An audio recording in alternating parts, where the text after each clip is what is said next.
자, 국민의힘 지난 3일에 이어 오늘도 청와대 앞에 집결을 했습니다. 또요? 그렇습니다. 예. 법 왜곡죄 같은 사법 3법에 이 대통령 거부권을 행사해야 된다라는 압박 차원인데 자, 당초는 그제처럼 같은 코스로 행진을 하려다가 오늘 오전 국무회의에서 의결 가능성이 나오자 그 형식을 바꿔서 현장 의원총회로 긴급하게 연 겁니다.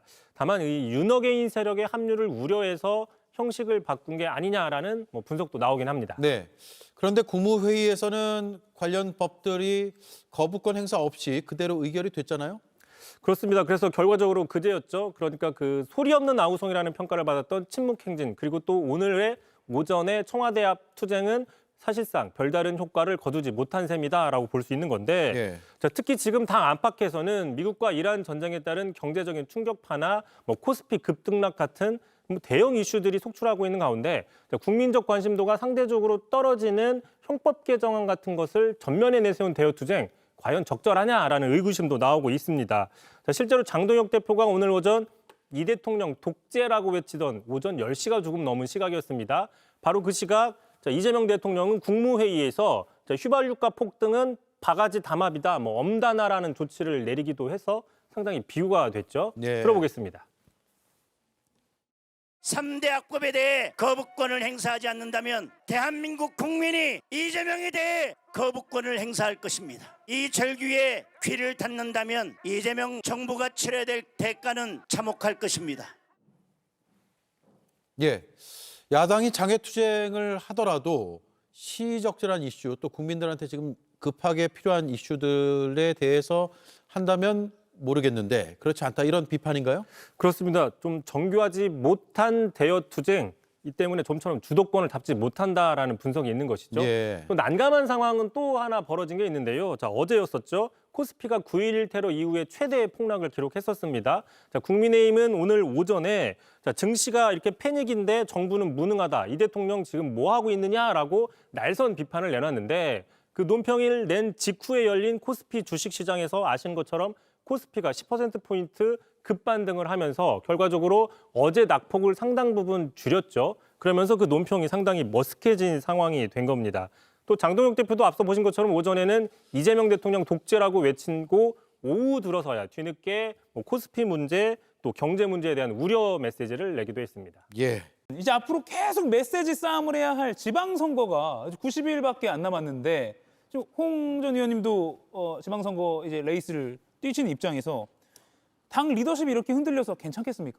예, 걱정이죠. 왜냐하면 사실 지방선거는 크게 보면 이제 당의 경쟁력과 결국 이제 인물의 경쟁력을 나눠볼 수가 있는데 사실 영남권 같은 경우는 지역에서 있던 당의 경쟁력이 좀 어느 정도 있다고는 하지만 그러나 치열한 수도권이라든지 충청권이라든지 이런 데서는 사실은 당의 어떤 이 경쟁률이 아무리 개인 플레이가 좋다 하더라도 사실은 그걸 좀 뛰어넘기가 굉장히 좀 어려운 상황에서 당이 이렇게 흔들거리면 굉장히 좀 염려가 되는 바가 큽니다. 그렇기 때문에 앞으로 더욱더 당 지도부를 중심으로 특히 또 공관위에서 이런 점을 잘 착안해서 이제 공천 과정을 잘 관리를 해야 될 것 같은데 어쨌든 지금 현재 이제 위기인 상황에서 지금 이런 어떤 아까 이야기했던 어떤 메시지 관리는 물론이고 특히 당 지도부를 중심으로서 좀 일사불란하게 의원들이 있던 목소리를 내면서 지금 이재명 민주당 정권에서 잘못하고 있는 사업 파괴라든지 경제적인 여러 가지 민생 문제라든지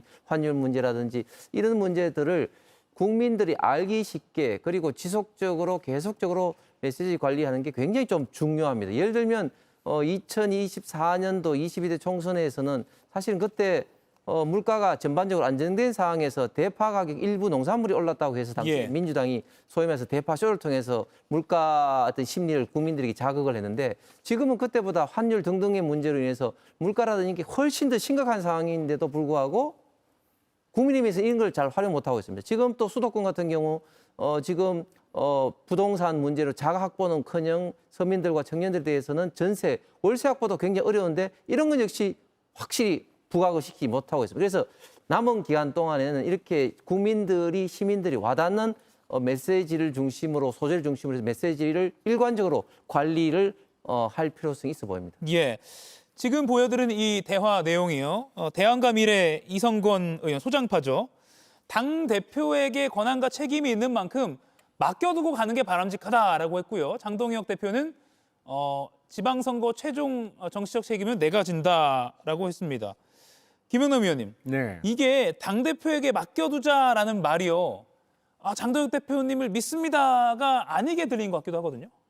그런 의미는 전혀 아닌 것 같고요. 예. 제가 보기엔 절윤을 요구하거나 아니면 좀 바뀌어야 한다라는 얘기를 하도 하다가 이제 지쳐서 당신 마음대로 하세요 수준까지 간 거 아닌가 싶어요. 다만 선거 참패하면 제발 책임은 져주세요 라고 다짐을 받고 싶어하는 단계로 바뀐 것 같고 예. 장동혁 대표는 지금은 지방선거 만약에 실패할 경우에 정치적 책임은 내가 지는 거다라고 얘기를 하고 있습니다만 예.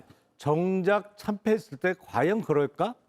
또 다른 패배에 어떤 핑계를 대지는 않을까? 예. 그런 생각이 들어요. 예를 들어서 우리가 이번 선거에 좋은 성적을 못 거둔 것은 당내 내지는 진영의 분열 양상 때문에 선거를 진 거다. 예. 그렇기 때문에 분열의 원인을 제공한 사람들을 앞으로 확실히 제거하겠다. 예. 내지는 그쪽이 책임을 져야 한다라는 식으로 말을 살짝 비틀어서 본인의 책임을 비껴나가지는 않을까 모르겠어요. 예. 그러니까 그런 염려들이 있기 때문에 이른바 소장파에서 제가 알기로는 이성건 의원도 거의 환갑인데 소장파로 불리는 게 조금 어색하기는 합니다만 이른바 대안과 미래라는 의원 모임에서 하여튼 지선 참패 시의 정치적 책임이라도 한번 다짐을 받고 나머진 지방선거 때까지 그냥 마음대로 해라. 우리 더 이상 이제 못 말리겠다. 이런 수준까지 간 것이 아닌가 싶습니다. 국민의힘 중앙윤리위가 배현진 의원에게 처분한 1년 당원권 정지 징계 효력이 중단됐습니다.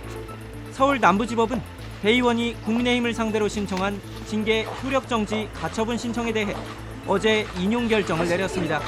법원이 보통은 정당의 가처분을 잘 받아들이지 않잖아요. 헌법과 법률의 규정을 위반하지 않아야 되는데 그 재량권의 한계를 현저히 벗어났다. 그러니까 내용과 과정, 절차가 전부 선을 넘었다. 이렇게 정리를 했습니다. 기쁜 소식이지만 결과를 받은 뒤 허탈했다며 대체 한 달 동안 우리 당과 제가 뭘 한 건가 싶었다는 소회를 밝혔습니다. 그러면서 장동혁 대표를 향해 당원과 국민에게 사과하라고 날을 세웠습니다. 당대표가 지금 입이 10개라도 할 말이 있겠습니까? 본인에게 그 결이 맞지 않는 사람들을 윤리라는 기구를 통해서 숙청하고 지금이라도 이러한 사태를 연이어서 촉발한 그 장대표가 당원과 국민들에게 진심으로 백배 사죄하고 국민이 기대하는 야당 대표의 메시지와 모습을 회복해야 한다면서도 과연 그렇게 할 수 있을지 모르겠다며 냉소했습니다. 끝으로 배 의원은 장동혁 대표가 차라리 아무것도 하지 않았으면 좋겠다는 생각이 들 정도라며 내부 총질은 그만두고 전격적인 노선 변화를 선언해야 한다고 강조했습니다.